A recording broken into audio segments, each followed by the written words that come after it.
When you started your career in real estate 10 years ago, how did you start off? Big learning process, because I didn't really understand how the business worked. It was really, really difficult. Tay Tiwoni, Yes, sir. from the Corcoran Group. Yes. It's been a long time, my friend. It has been. Please call me Townhouse Tay. Townhouse Tay. Yes. You sell a lot of townhouses, you sell a lot of properties. Yes. Let's talk about one in particular, 205 West 139th Street. We shot that video for you. I know you sold that. Congratulations, by the way. Thank you. Tell me about that place.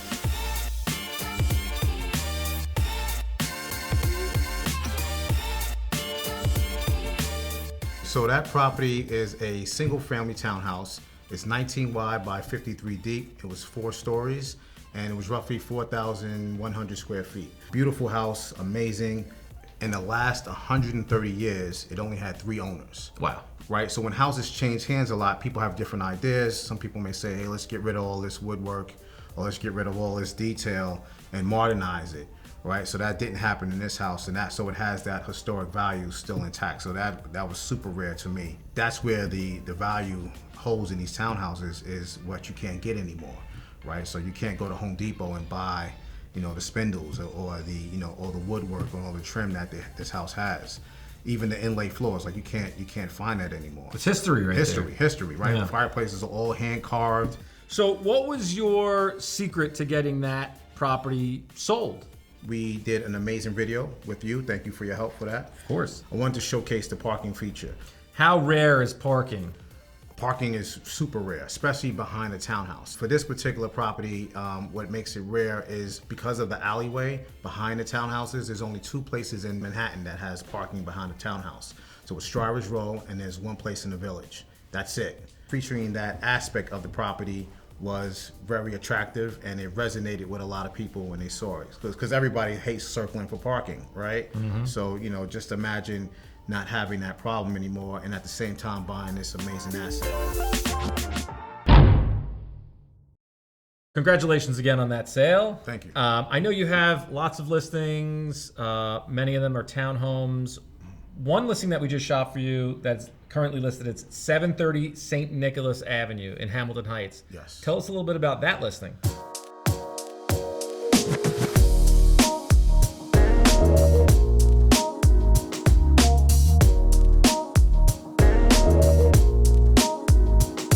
So that's a super unique listing. It's 8,100 square feet, literally a mansion, right? I call it the mansion on the hill. So that property it's a legal 2-family. It has a commercial overlay, so you can run a business out of it.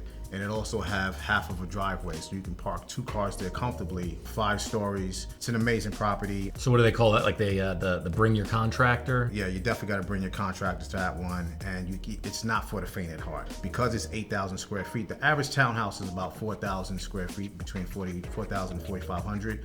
So you're looking at 2 townhouses in one with this particular property. So, again, you can't be a freshman walking into that one. What's going on in Hamilton Heights these days? Hamilton Heights is becoming one of the hottest neighborhoods in Upper Manhattan. Every single restaurant seems like they're running uptown to make sure that they're a part of what's happening. Hamilton Heights is also like almost one of the highest points of Manhattan. So if you're standing let's say for example, on St. Nicholas Avenue, close to the listing 730, you can see all the way down to 57th Street, right? So we're talking 100 blocks that you can see straight down because it's at an elevation. You have Riverbank State Park, right? So that's ice skating, hockey, volleyball, soccer, indoor-outdoor swimming. It's amazing, right? So there's a lot going on, and everybody that moves there, they feel like they found a hidden gem.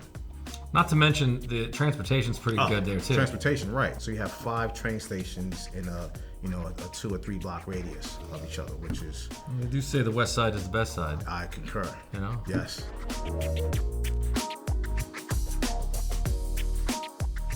When you started your career in real estate 10 years ago, how did you start off? Did you start off running, or was there a learning process?